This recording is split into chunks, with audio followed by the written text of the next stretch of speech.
இந்த மாதிரி பிளாஸ்டிக் பவுல் ஒன்று எடுத்துக்கோங்க. டபுள் சைடு செல்லோ டேப் வந்து சின்ன சின்னதாக வந்து கட் பண்ணி எடுத்துக்கணும். வெற்றிலைகள் இந்த மாதிரி எடுத்துக்கோங்க. இப்போ நம்ம பவுலில் ஒட்டியிருக்கிற டபுள் சைடு செல்லோ டேப் மேலே வெற்றிலைகள் வந்து பக்கம் பக்கமாக அப்படியே ஒட்டிகிட்டே வரணும். வெற்றிலையுடைய காம்பு பகுதியை வந்து எடுத்துருங்க. இப்போ அந்த வெற்றிலை ஒட்டின அந்த பவுல் மேலே இந்த மாதிரி ஒரு சின்ன டப்பாவில் வச்சு வெற்றிலை ஒட்டிட்டு வரணும். அதுலேயும் இப்போ பாருங்கள், நான் லக்ஷ்மி விக்கிரகம் வச்சு இந்த மாதிரி டெக்கரேஷன் பண்ணியிருக்கேன். ரொம்ப ஈஸியாக ஒரு 20 வெற்றிலைகள் இருந்தால் போதும், சீக்கிரமாகவே செஞ்சிடலாம். ஆடி வெள்ளிக்கிழமை லக்ஷ்மி பூஜை வீட்டில் பண்ணுறப்ப வரலக்ஷ்மி பூஜைக்கெல்லாம் இந்த மாதிரி செய்யலாம்.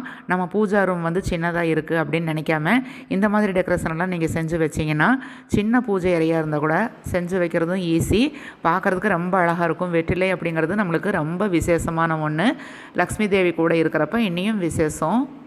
இது மாதிரியான டெக்கரேஷன்ஸ் வீடியோஸ் எல்லாமே என்னுடைய சேனல் இருக்குது. அதனுடைய லிங்க் டிஸ்கிரிப்ஷன் பாக்ஸில் கொடுக்குறேன். மறக்காமல் என்னுடைய சேனல் சப்ஸ்கிரைப் பண்ணிக்கோங்க.